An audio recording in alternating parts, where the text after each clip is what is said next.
Bonsoir à tous, merci d'être au rendez-vous pour une nouvelle édition sur Monaco Info. Voici les titres de votre journal.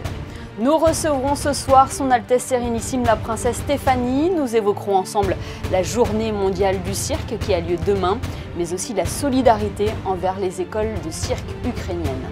Il nourrit la créativité, l'innovation et la diversité culturelle. Nous célébrons aujourd'hui la Journée mondiale de l'art.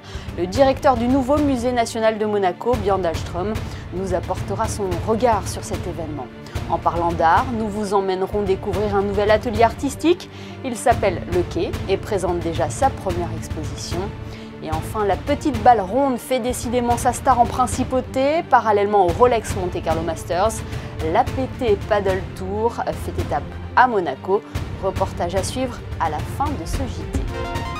Je vous le disais en titre, demain aura lieu la 12e journée mondiale du cirque, une journée présidée par Son Altesse Sérénissime la Princesse Stéphanie et qui sera ponctuée par des spectacles de charité en faveur des écoles de cirque ukrainiennes. Sa passion pour le spectacle vivant, la défense du cirque traditionnel, le soutien aux circassiens. La Princesse Stéphanie est notre invitée ce soir. Elle nous attend dans un lieu emblématique associé au cirque, le chapiteau de Fontvieille. Bonsoir Altesse. Bonsoir. Cette date, cette journée mondiale du cirque, elle vous touche personnellement puisque vous la présidez. Oui, c'est important, justement après toutes ces années de pandémie, là, on n'a pas pu faire vraiment d'événements pour la journée mondiale du cirque et c'est vrai que ça a pris de plus en plus d'ampleur au fil des années et c'est un moment important, il y a des journées mondiales de tout. Pour tout et rien, enfin quelquefois je vois cette journée mondiale de je sais pas quoi, et là pour le cirque c'est important pour que justement les cirques à travers le monde soient ouverts aux gens et fassent quelque chose de spécial et qu'on célèbre le cirque au moins une journée par an, quoi. Vous l'avez dit, c'est une journée encore plus importante en ce moment avec la pandémie. Le cirque a énormément souffert, notamment le festival qui a dû être reporté à 2 reprises. Oui, c'est vrai que c'est terrible pour le cirque dans le monde, là. Et pour surtout les petites familles de cirque qui sont des cirques itinérants et qui n'ont pas pu travailler pendant 2 ans, mais qui ont quand même eu tous les frais d'entretien du matériel, de payer les gens, les animaux pour s'en occuper, c'est des frais énormes et c'est vrai qu'ils ont énormément souffert. Et en plus de ça, on leur met sur le dos de vouloir interdire les animaux au cirque, donc c'est vrai que c'était un tout. Donc de pouvoir fêter le cirque, voilà, pour le moral c'est bon aussi. On connaît votre passion pour le cirque, cet amour que votre père vous a transmis. Quelles sont les sensations que procure le cirque? Pourquoi vous êtes tombée amoureuse de cet art vivant? Je crois que c'est une tradition familiale et je crois que c'est même peut-être génétique. Je pense que c'est parce que j'ai grandi dans le cirque, je pense de la bonne manière. C'est-à-dire que j'ai vu de suite, grâce à mon père, les valeurs qui sont propres au cirque et qui sont des valeurs qu'il m'a inculquées et qui sont des valeurs de vie qui me correspondent et que j'ai envie de voir. Le cirque, justement, vous avez dit, c'est un spectacle vivant qui ne triche pas, quoi. C'est du direct permanent et les gens vont au bout d'eux-mêmes pour donner du rêve et du bonheur aux gens. Il y a des étoiles dans les yeux aux gens. Et je crois que c'est c'est le dépassement de soi pour partager quelque chose et pour donner quelque chose. Et je pense que c'est hyper important de nos jours et que ces valeurs-là restent et fait partie de notre patrimoine culturel, c'est les traditions. Et c'est le seul spectacle au monde vivant qui réunit toutes les générations. Et voilà, moi, et je me battrai jusqu'au bout pour que le cirque traditionnel perdure et voilà. Et c'est cette immersion, cette connaissance profonde du cirque qui fait que vous défendrez aussi toujours le cirque traditionnel? Oui, parce que c'est justement, mon père m'a toujours emmené dans les cirques où il était accueilli comme un membre de la famille, je veux dire, parce que justement, il vivait le cirque de l'intérieur. Et c'est ça qu'il faut vivre. Et je pense qu'il y a beaucoup de méconnaissances. Et si les gens vivaient plus le cirque de l'autre côté du spectacle, ils verraient le spectacle différemment, ils verraient le cirque différemment. Parce que c'est un travail de toute une vie. Et encore plus les gens qui s'occupent d'animaux, je veux dire, ils n'ont pas de vacances. C'est toute leur vie est dédiée à leurs animaux. Et c'est magique et c'est pour ça que ça marche. Parce que justement, il n'y a plus de religion, il n'y a plus de culture, il n'y a plus rien dans un spectacle. Ce rôle fédérateur, c'est cela aussi qui vous a motivé à organiser ces spectacles de charité au profit des écoles de cirque ukrainiennes? On a voulu vraiment aider les cirques en Ukraine. Et en plus, on travaille énormément avec les écoles de cirque de Kharkiv et de Kiev pour New Generation, justement. On a eu souvent des numéros avec eux. On a un lien vraiment très fort. Et donc, on a essayé de tout organiser avec d'autres amis du cirque en Hongrie pour pouvoir les sortir le plus vite possible. Et justement au cirque en Hongrie pour qu'ils puissent continuer à s'entraîner surtout et qu'ils continuent à vivre leur passion. Dans ces moments difficiles, je crois que c'est la plus belle chose qui se raccroche à ça, à leur talent et à développer leur talent. Et donc, comme cette année, ils ne peuvent pas malheureusement faire leur spectacle de fin d'année, on a voulu le faire ici, dans le cadre de la Journée mondiale du cirque. On a réuni les deux choses. Et voilà, et on se devait d'aider ces jeunes pour pas qu'ils perdent cette âme du cirque et cette envie de continuer leur vocation et leur passion.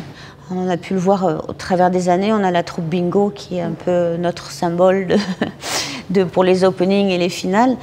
Et bon, ils sont ukrainiens évidemment, et c'est vrai qu'il y a ce côté nouveau, mais qui regarde la tradition du cirque et leur manière de travailler est vraiment fantastique. Vous travaillez déjà sur, enfin, on va dire, la 45e édition du festival et la 10e édition de New Generation, un anniversaire. On essaye. Voilà, vous essayez. Ça fait 2 ans qu'on essaye de le faire. Je me suis même dit, peut-être c'est le numéro 45, c'est un numéro maudit, on n'arrivera pas, il faut passer direct au 46, je ne sais pas.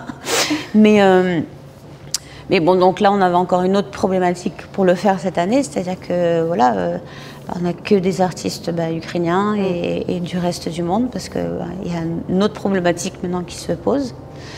Et donc voilà, on est là vraiment en soutien aussi, encore plus avec ce festival aux artistes ukrainiens, parce que il y en a plein qui étaient dehors en train de travailler ailleurs, qui ne peuvent pas rentrer chez eux, donc il faut, pour pouvoir survivre, il faut qu'ils travaillent, donc on va les faire travailler ici. Donc c'est encore une autre problématique, mais on croise les doigts que je puisse le faire cette année. On croise les doigts. Et voilà, ouais. Merci beaucoup Altesse d'avoir été avec nous ce soir à l'occasion de la journée mondiale du cirque que nous célébrons demain samedi. Oui, merci. Et pour rappel, 2 représentations auront lieu demain au Théâtre Princesse Grace pour soutenir les écoles de cirque en Ukraine à 15 h et à 20 h. Bonsoir Alexandra Pani, le cirque sera également à l'honneur au Grimaldi Forum avec cette date qui vient d'être annoncée. Bonsoir Émilie, bonsoir à tous. Ils seront 7 circassiens sur scène. Ils y racontent leur attachement pour l'Ukraine, leur pays natal. Myland a été créé en 2018 et prend une toute autre dimension aujourd'hui. La mise en scène allie cirque, danse et théâtre. On en regarde un court extrait.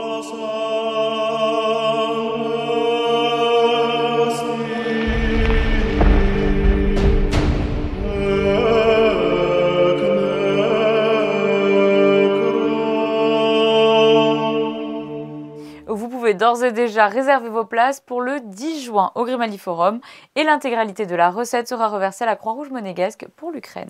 En ce week-end saint, le diocèse de Monaco propose aux fidèles de suivre plusieurs offices en direct, Alexandra. Effectivement, Émilie, vous le savez, sur notre antenne, nous proposons régulièrement la diffusion de messes en direct. Mais pour ce week-end particulier, un dispositif plus large est proposé. Vous pourrez donc suivre ce samedi à 21 h sur la chaîne CNews, la Vigile Pascale. Puis dimanche de Pâques, la messe en direct à 10 h 30 sur Monaco Info et C8. Messe qui sera exceptionnellement célébrée cette année par le vicaire général Guillaume Paris. Et Alexandra, nous venons d'apprendre quelques allègements des mesures sanitaires. Oui, Émilie, quelques mesures à retenir et qui prendront effet à partir de ce samedi. La réservation pour aller au restaurant et dans les établissements de nuit n'est plus obligatoire. Le nombre de convives à table n'est plus limité. Plus de limitation non plus pour le niveau sonore dans les établissements de restauration et de nuit.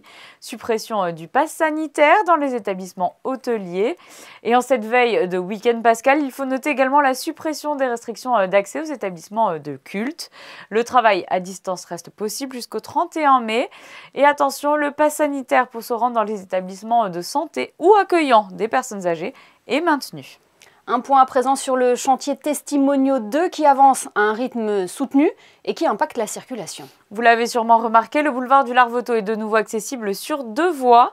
Sur la partie inférieure du chantier par contre, au niveau de l'avenue Princesse Grace, le tronçon de route compris entre le rond-point du Sporting Monte-Carlo et celui situé devant l'hôtel Monte-Carlo Bay est mis en sens unique direction Menton du lundi 25 avril au vendredi 24 juin. Merci Alexandra pour toutes ces précisions. Les beaux jours sont là, un soleil azuréen qui attire de nombreux touristes en principauté. Et le week-end de Pâques devrait ravir les commerçants monégasques qui ont été fortement impactés par la crise sanitaire. Le retour des croisiéristes est également une aubaine pour eux. Cette clientèle n'arpentait plus les rues monégasques depuis plus de 2 ans. Il faut savoir que plus de 135 bateaux feront escale à Monaco cette année. La société d'exploitation des ports de Monaco a souhaité privilégier les croisières de luxe. Fabien Bonilla et Orazio Gagino sont allés à la rencontre des commerçants du Rocher qui ont particulièrement souffert du manque de fréquentation. Le gouvernement a eu une très bonne mesure, c'est-à-dire de réduire les quantitatifs, mais on a une clientèle beaucoup plus aisée, beaucoup plus agréable à servir. Et l'un dans l'autre, pourquoi ne pas privilégier la qualité plutôt que la quantité? Déjà, ça fait plaisir de voir tout ce monde dans les rues, donc c'est vrai que la saison commence, donc on est bien content. Vous voyez la différence ? Oui, grandement. Ça fait déjà une semaine que ça commence à rebouger sur le Rocher et à Monaco vide, donc on est les plus heureux du monde. Et le 3 avril, on a eu le premier bateau Monaco. On avait en même temps un bateau aussi à Saint-Jean, à Villefranche. Franchement, ce soir-là, je me suis rendu compte que j'avais des muscles aux fesses. Sont revenues les douleurs. Non, on a vraiment vu la différence. C'est vraiment impressionnant. Non seulement les vacances scolaires en même temps, mais les paquebots, c'est vraiment une sacrée différence. Il y a plus de monde et des visages différents. Des langues différentes, des nationalités différentes et on dirait que la page est en train de se tourner. Comment est-ce que vous voyez la saison estivale ? Si le Covid nous laisse tranquille, je pense qu'on va faire une très belle saison. On a beaucoup de monde, on a pas mal d'Américains qui reviennent, pas mal d'étrangers, donc c'est vrai que ça fait plaisir. Les commerçants du Rocher qui retrouvent donc le sourire après une période bien morose. Nous sommes aujourd'hui le vendredi 15 avril et nous célébrons la journée de l'art. Quelle que soit sa forme d'expression, l'art nous invite à la réflexion et à l'inspiration. Et qu'en pense le directeur du nouveau musée national de Monaco, lui qui est également historien de l'art? Nous l'avons contacté pour le savoir. Bonsoir Björn Dahlström. Bonsoir Émilie Rousseau. Qu'est-ce qu'elle représente pour vous déjà cette journée mondiale de l'art ?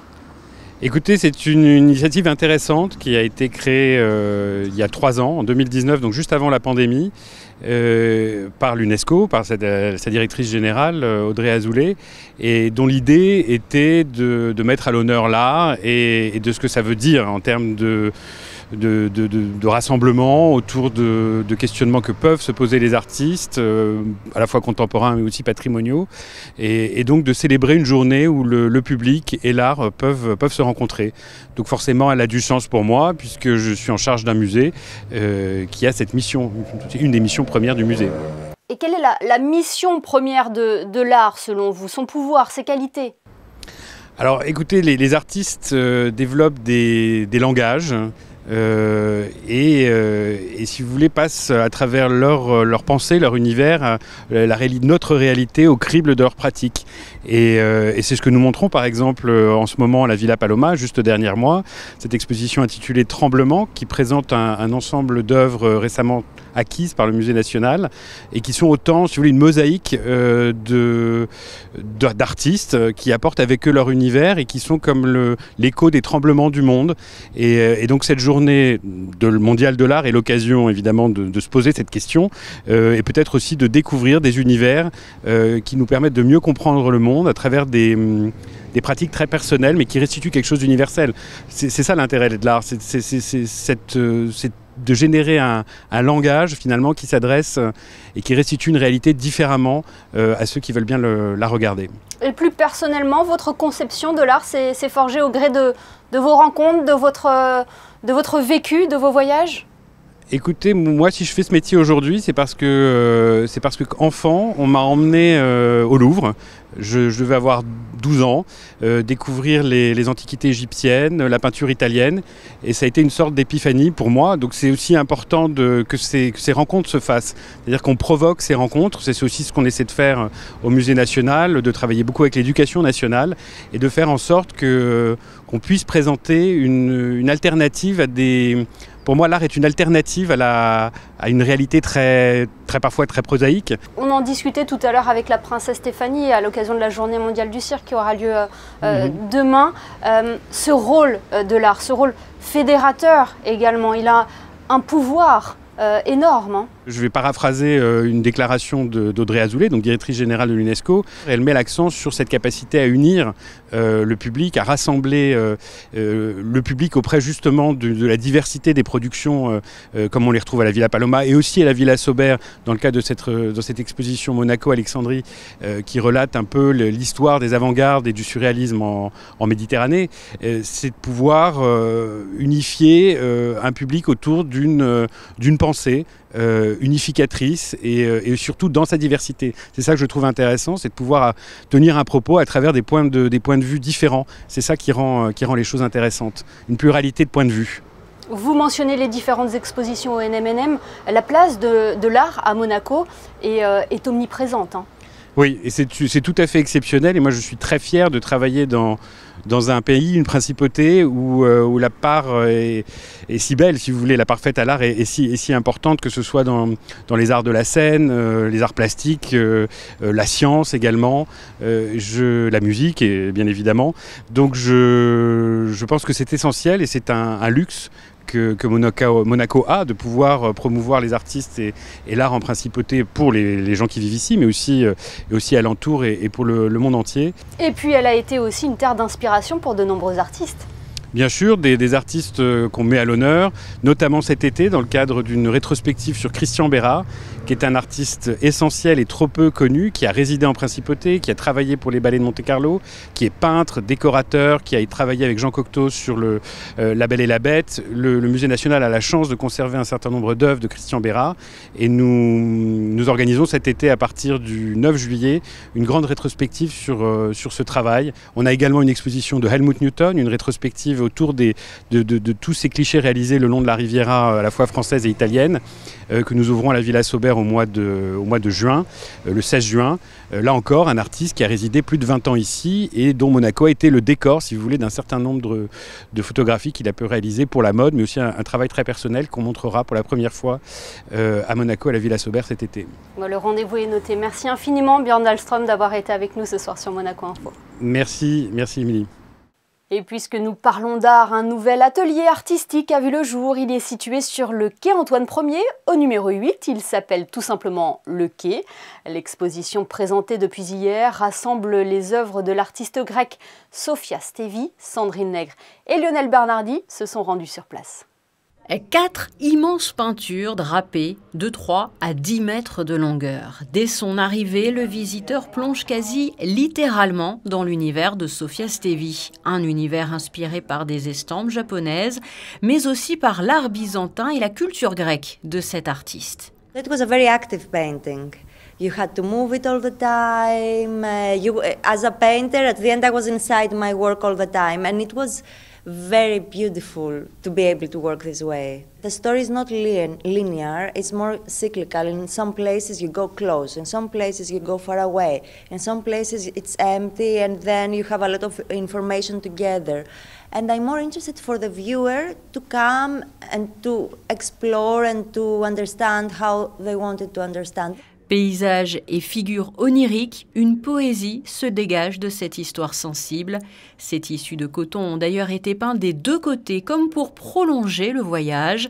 Le titre de l'œuvre d'ailleurs l'indique, chansons sans fin. Il faut dire que cet espace le permet. Le quai, c'est son nom, est entièrement dédié à l'art contemporain, bien connu par le passé pour avoir été l'atelier de l'artiste Jean-Michel Folon. Il y a un an, il a été repris par Silvia Fiorucci et l'a donné en concession à la Società delle Api, qui est une association monégasque dont je suis le vice-président. Ça fait plusieurs années que cette association existe. Donc nous, on soutient des projets artistiques en France, en Italie et en Grèce. Elle a finalement repris ces locaux pour les rendre ouverts au public, pour donner la possibilité aux artistes de s'exprimer dans cet espace, pour inviter des artistes, pour inviter des écrivains, des designers avec qui aussi on travaille énormément, donc, dont par exemple les bookshops et les productions qu'on a fait faire pour cet événement spécifique. Lieu de créativité, de recherche, d'archives aussi, n'hésitez pas à franchir les portes du quai au 4e étage du 8 quai Antoine Ier. Et l'exposition de Sofia Stevi est à découvrir jusqu'au 22 juillet. On retrouve Alexandra Pani pour le reste de l'actualité en principauté. Alexandra, la jeune designer monégasque Pauline Ducruet est de retour à Monaco. C'est une adepte des pop-up stores. Après le tunnel Riva, c'est du côté du patio de l'Hôtel de Paris qu'on retrouve les articles Alter Design jusqu'à dimanche. Ce sont des pièces présentées par Pauline Ducruet lors de la Fashion Week de Paris en mars dernier. Du vert, de l'orange, du cuir, de la soie et toujours du denim. Une marque qui se veut unisexe et éco-responsable. Et si vous ne pouvez pas passer ce week-end, sachez que le pop-up store reviendra au même endroit pendant le Grand Prix de Formule 1 du 26 au 29 mai. Un mot à présent sur cette conférence pour tout connaître des sources de la principauté. Philippe Mondielli proposera le mercredi 20 avril à 18h30 de découvrir une autre facette de la principauté au travers de récits historiques, de descriptions naturalistes, de contes et légendes sur Monaco au fil de l'eau. L'entrée est gratuite, mais sur réservation. La conférence se déroulera à la bibliothèque Louis Notari. Et enfin, retour sur la campagne Wildcard 2022 de Peace and Sport. Le 6 avril, on vous rappelait le principe de la Wildcard et les valeurs qu'elle transmet. Cette année, la campagne Le sport est une réponse. Levez votre Wildcard a rencontré un immense succès sur la scène internationale en touchant 171 millions de personnes sur les réseaux sociaux. Une déclaration pour la paix suite à l'invasion de l'Ukraine par la Russie a également été lancée. À ce jour, plus de 700 personnes, dont 49 champions de la paix et 18 champions olympiques, ont signé la tribune. Vous pouvez vous aussi la signer sur le site www.peace-sport.org. Merci Alexandra, on vous retrouve tout à l'heure pour les prévisions météo du sport avec la 2e édition de l'APT Master Monaco. Il se déroule en ce moment même sur les terrasses du casino, un événement international dans un cadre exceptionnel qui attire forcément les meilleurs joueurs de padel au monde. Le reportage de Yannick Debevert et Lionel Bernardi. Accueillir au même moment les meilleurs joueurs de tennis et les meilleurs joueurs de padel du monde était ambitieux. Et pourtant, cette année, l'APT Master Monaco se déroule sur la même semaine que le Masters 1000 de Monte-Carlo. Un défi souhaité par Fabrice Pastor pour appuyer encore un peu plus le développement du padel dans le monde. On voulait faire un test et ça a été fabuleux parce que, alors peut-être on a moins de public, évidemment, jusqu'à ce que le tennis ne finisse pas, les gens ne s'approchent pas trop, à moins, sauf les fous de padel. Mais on a eu beaucoup de joueurs de tennis qui sont venus nous visiter. On a eu Delbonis, on a eu Wawrinka, je sais que Zverev va venir et pas mal d'autres VIP ici à Monaco. Dans le cadre exceptionnel des terrasses du casino de Monte-Carlo, ce tournoi est unique. C'est évidemment une date cochée par tous les meilleurs joueurs de padel du monde. El nivel es lo más grande. Hoy el padel va creciendo muchísimo, entonces ya vemos que hay 3 circuitos grandísimos. El APT tiene como 3 o 4 años en el circuito. Yo juego desde el principio y me encanta estar ahí. Y los torneos van siempre mejorando, pero muchísimo. Le circuit APT est aujourd'hui largement dominé par les joueurs sud-américains. 19 joueurs du top 25 viennent d'Argentine ou du Brésil. Les Monégasques, éliminés au premier tour de leur tournoi, pointent au 150e rang du classement APT. Un tel événement à domicile est évidemment une chance pour une fédération qui n'existe que depuis 2 ans. D'avoir un terrain au casino à Monaco, c'est une grande fierté pour nous en tant que joueurs monégasques. Et on a la chance d'avoir un mécène comme Fabrice Pastor qui apporte énormément dans le sport, que ce soit à Monaco et à l'international. Donc voilà, c'est que du bonheur et maintenant on espère que la nouvelle génération va pouvoir faire le reste et porter le drapeau de Monaco un peu plus haut. La finale de l'APT Monaco Masters se jouera ce dimanche à 17 h, soit juste après la finale du Masters de tennis. 2 finales de tournois internationaux en une journée à quelques centaines de mètres l'une de l'autre. Difficile de les manquer. Et puisque nous parlons de petites balles rondes, retrouvez à 20h30 votre magazine Les Experts qui débrieferont les rencontres de la journée du Rolex Monte Carlo Masters. Justement Alexandra, quelles sont les prévisions météo pour ce samedi? Quel temps fera-t-il pour les demi-finales? Le soleil sera au rendez-vous dans la matinée, mais se fera de plus en plus rare durant l'après-midi, avec des risques d'averses. Les températures seront-elles très agréables, avec 23 degrés d'annoncés. Et nous fêterons Saint-Benoît-Joseph-Labre en ce 16 avril. Merci Alexandra et merci à vous de nous être fidèles chaque soir sur Monaco Info. Les photos de fin de JT ce soir nous emmènent sur les terrains du Monte Carlo Country Club et le Rolex Monte Carlo Masters qui continue de faire le plein à l'approche de la fin du tournoi. Photo signée ce soir Manuel Vitali. Excellente soirée à tous et à demain samedi pour une nouvelle édition.